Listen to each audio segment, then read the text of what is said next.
Les vamos a exponer el tema de inmunoensayo. Mi equipo está conformado por Amado, Marco, Laura, Maggie, Ana, Jimena, Johannes, Karina y Ricardo. Bueno, vamos a continuar con el tema de fundamentación de este tema. Va a comenzar mi compañera Laura. Buenos días, lo primero que vamos a hacer es darle unos conceptos básicos para que puedan entender lo que es el inmunoensayo. Para empezar, la definición de inmunoensayo son métodos analíticos los cuales van a estar basados en la determinación específica de un fármaco o de una molécula. Esto lo van a medir mediante la unión de un antígeno y de un anticuerpo. Es importante mencionar que la señal va a estar dada por un marcador. La unión de antígeno y anticuerpo es llamada inmunocomplejo y justamente esto es lo que va a diferenciar al inmunoensayo de otras técnicas de análisis que se pueden realizar. Es importante definir qué es un antígeno y qué es un anticuerpo. Un antígeno es todo material extraño que es capaz de inducir una respuesta inmune en un individuo que es inmunocompetente. Un anticuerpo es también conocido como una inmunoglobulina que tiene la capacidad de unirse específicamente con un antígeno.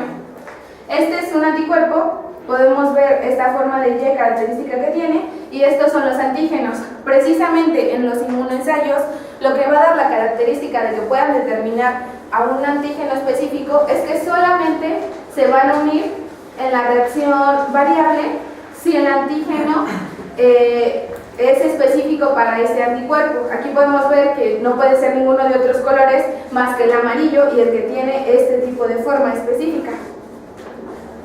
Los anticuerpos tienen esta forma, están unidos por puentes disulfuro, tienen dos cadenas pesadas, dos cadenas ligeras, las cuales son definidas dependiendo de la cantidad de aminoácidos que tienen.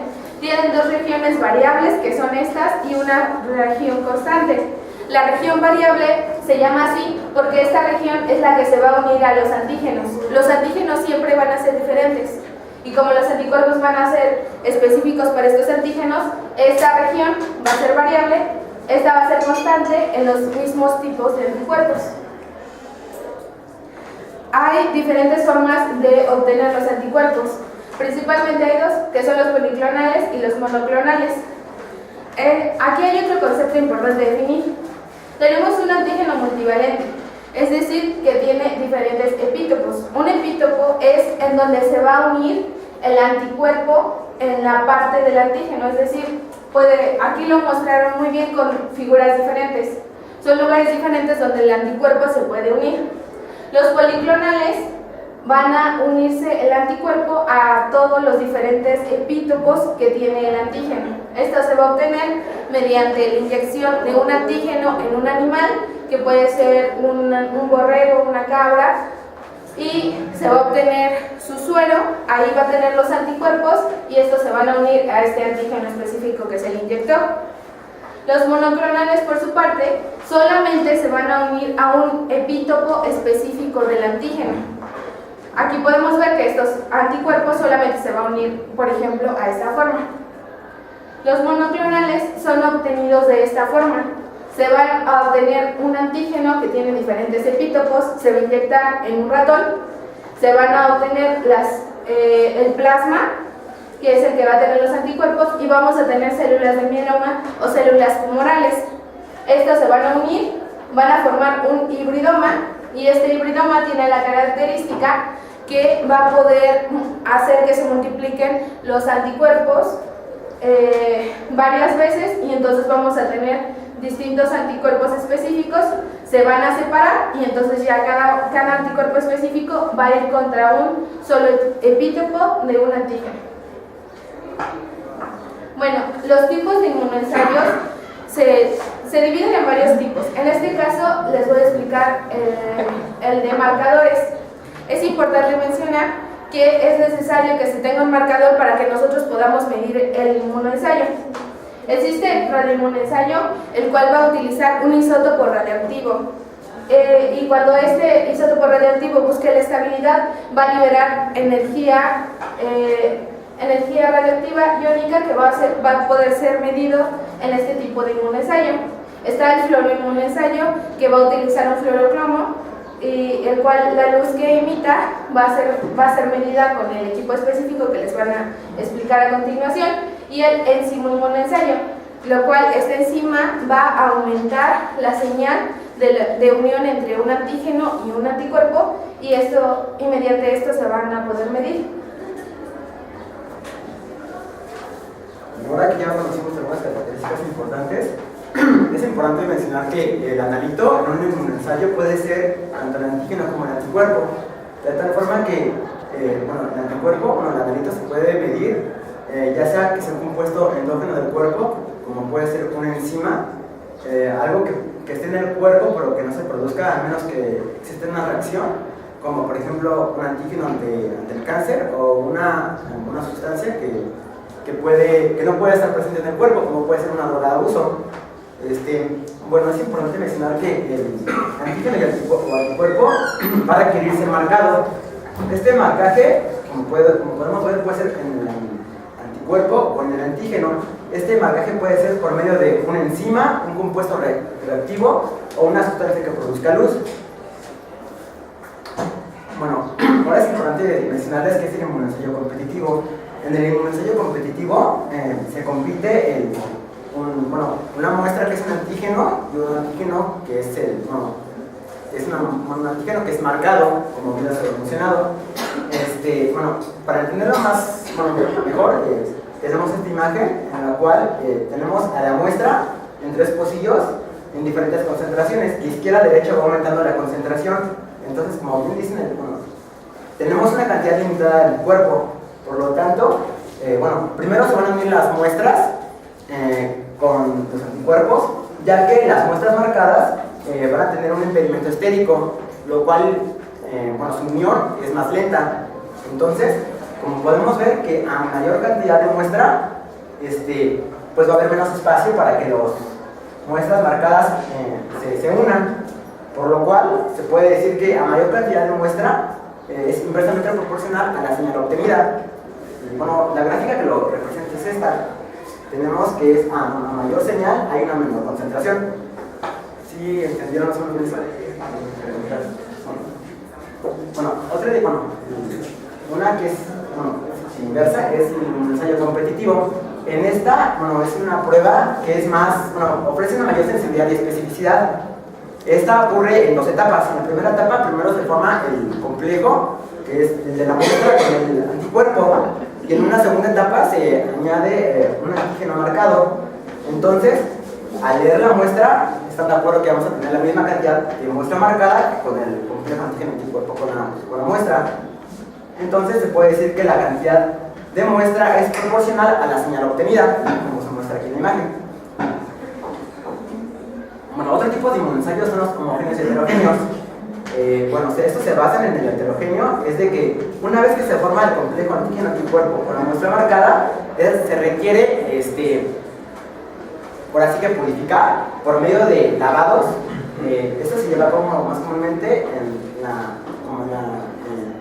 heterogénea, la sándwich, y la técnica homogénea es la que no requiere de algún lavado o alguna separación especial para hacer su cuantificación. La técnica ELISA, por sus siglas, es ensayo por inmunoabsorción ligada enzimas.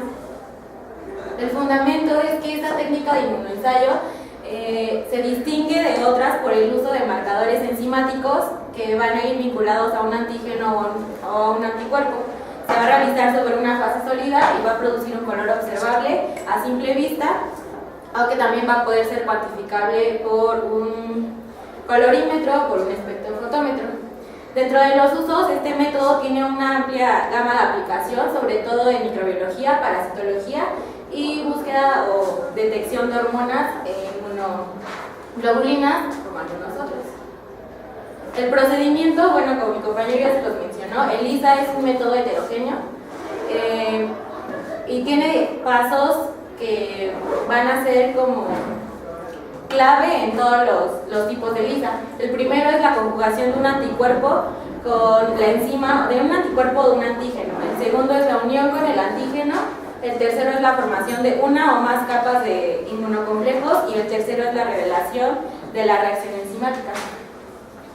Dentro del equipo está una placa para microtitulación con 96 pocillos.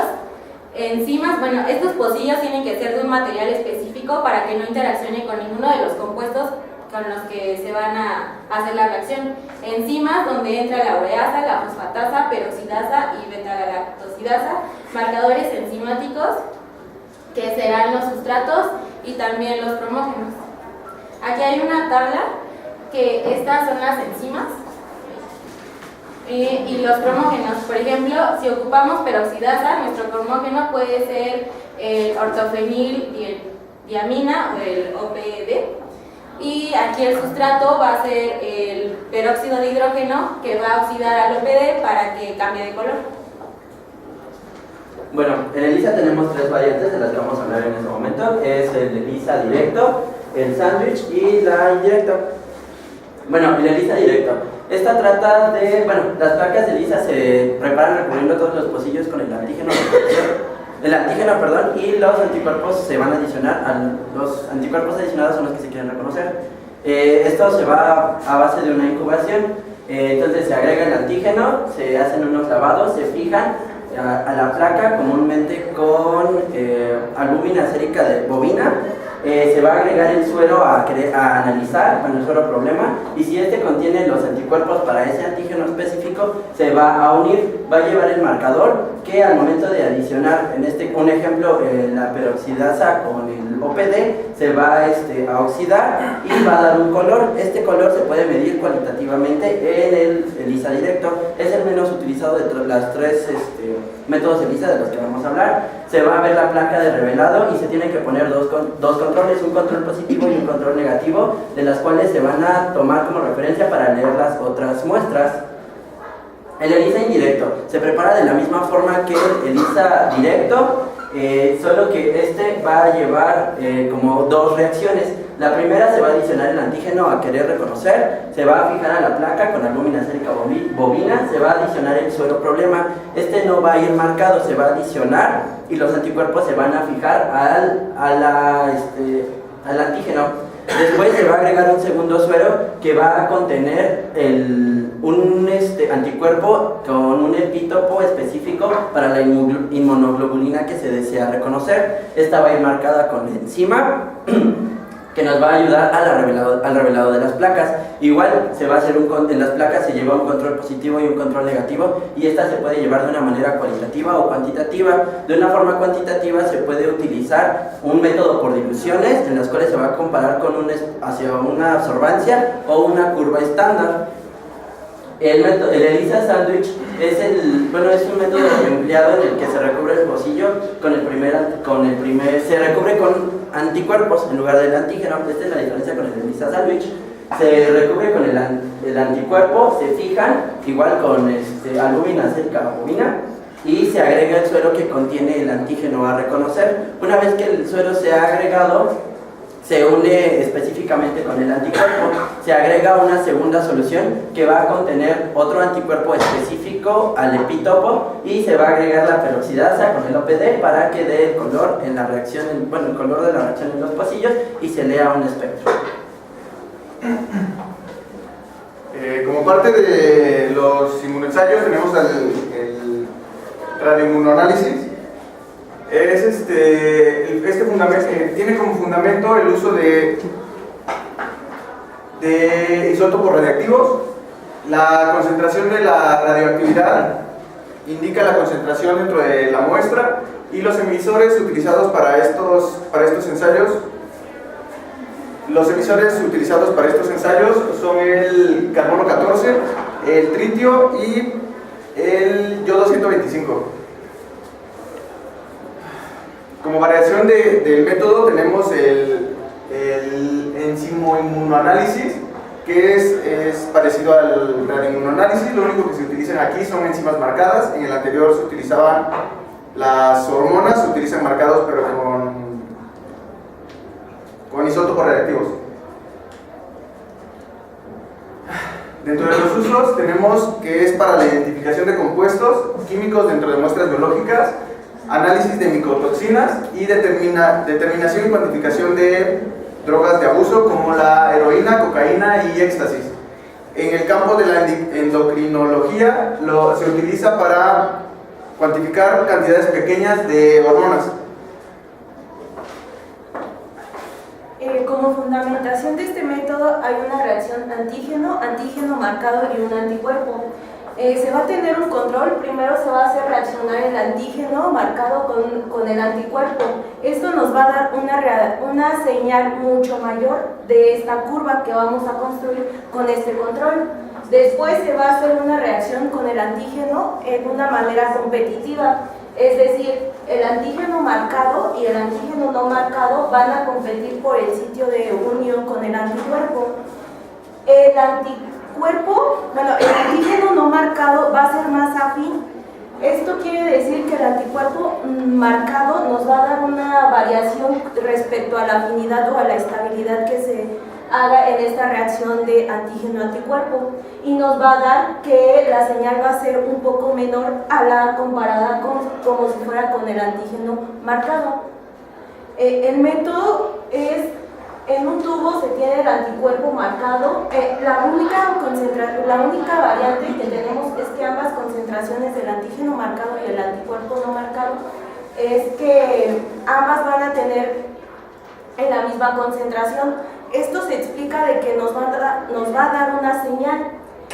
Vamos a tener un sobrenadante que va a ser el que nos va a dar la señal del anticuerpo, y el antígeno y el precipitado va a dar la señal de la reacción antígeno-anticuerpo, y el sobrenadante del antígeno marcado.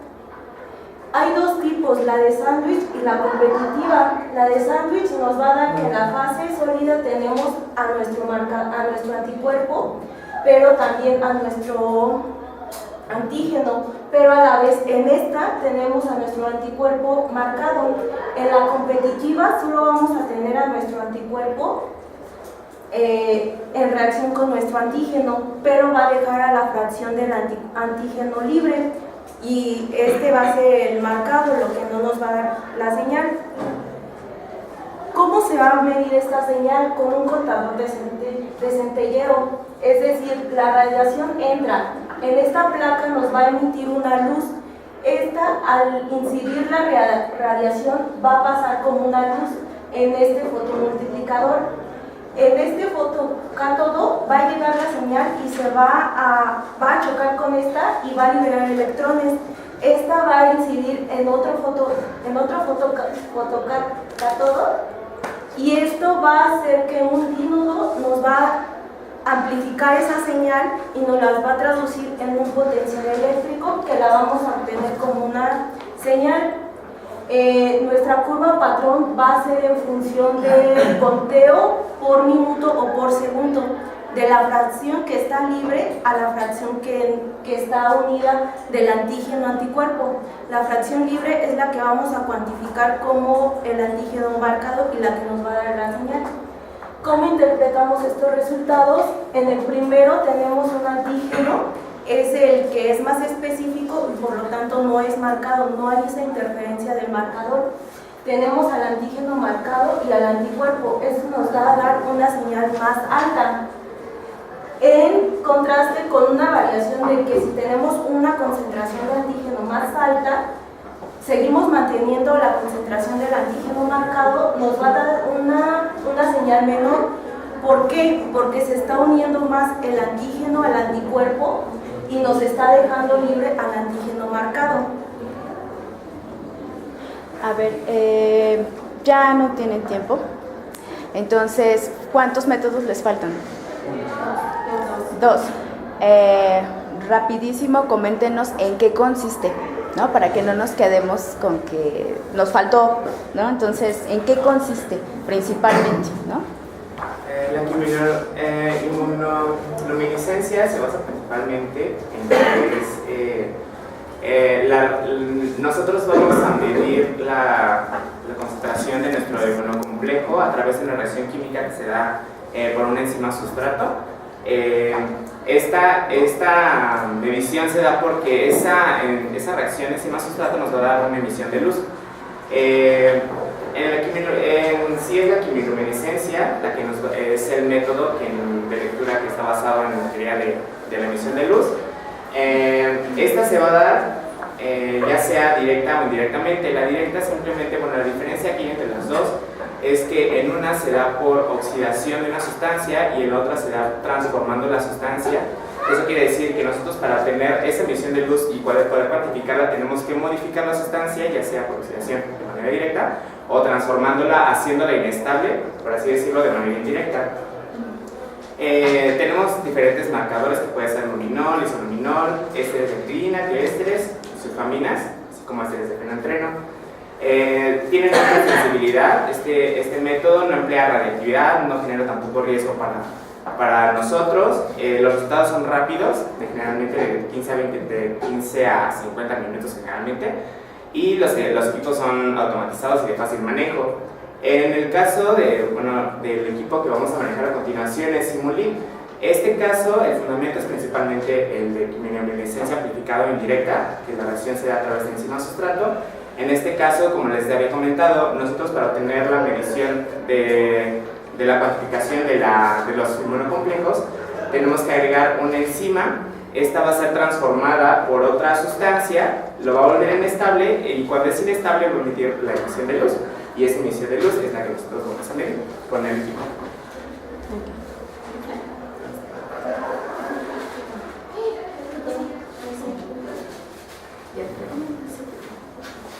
El equipo que se emplea generalmente para quimiluminiscencia es el sistema de Inmuline. Es un sistema de inmunoensayo automatizado que tiene un detector para quimiluminiscencia. Básicamente lo que realiza el equipo, el analista tiene que pipetear la muestra, generalmente son muestras de suero y generalmente se necesitan 100 microlitros de muestra. El equipo, estas muestras se ingresan al equipo, el equipo va a pipetear las muestras, después las va a depositar sobre una fase sólida que contiene el anticuerpo para tu analito deseado. Después se añade la fase líquida, que es el compuesto que le va a dar la marca a tu reacción de anticuerpo. En este caso ocupa fosfatasa alcalina. Se tiene que dejar incubando aproximadamente 60 minutos. Y después, tu analito, en este caso tengo un ejemplo de estradiol. El estradiol que tenga tu muestra va a competir con el estradiol que tiene tu fase sólida, tu conjugado. Y después se van a realizar, se va a eliminar el estradiol o tu analito que no esté unido mediante lavados centrífugos.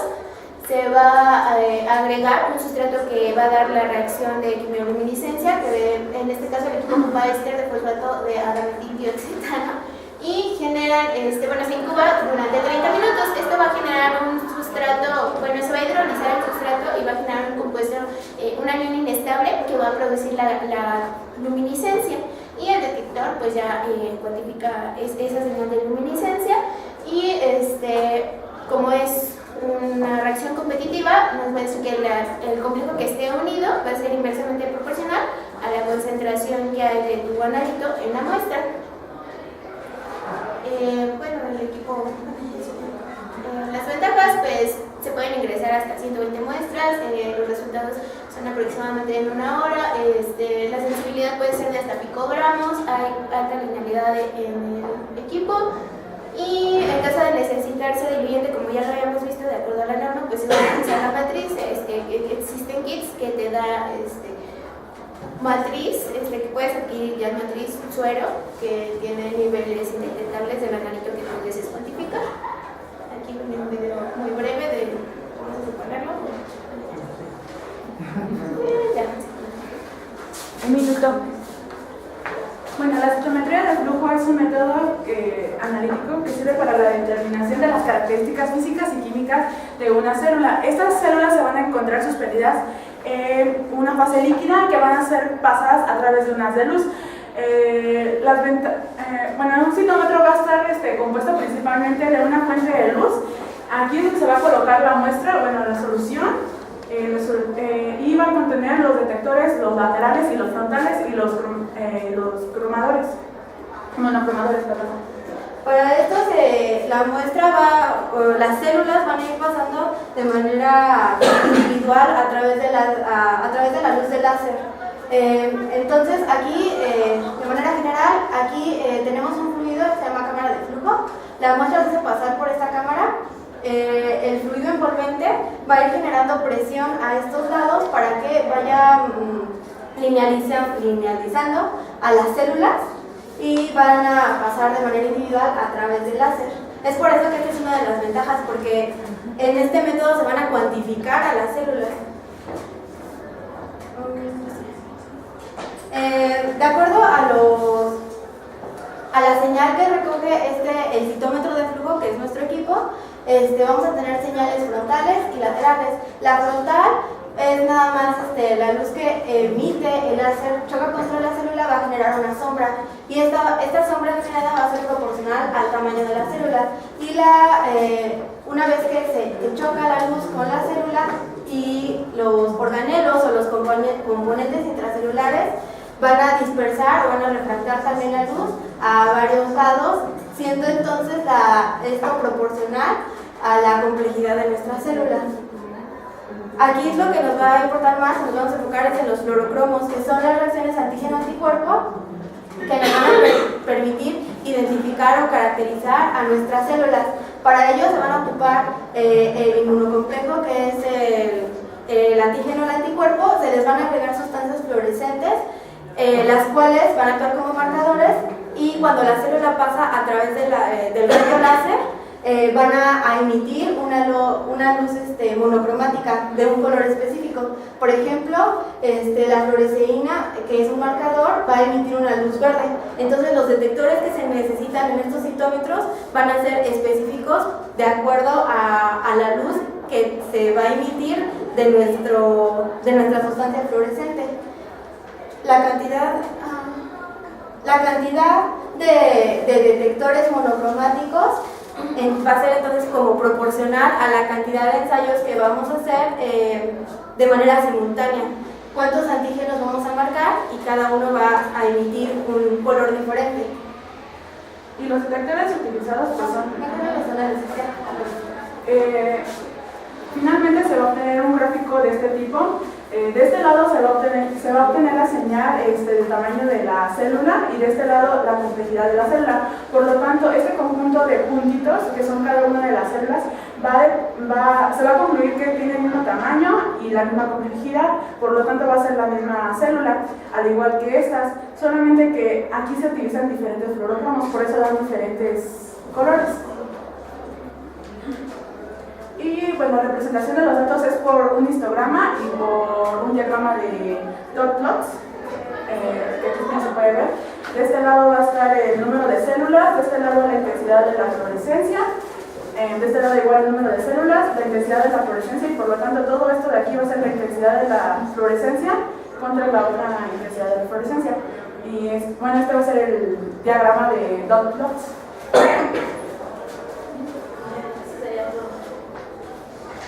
Ok, gracias.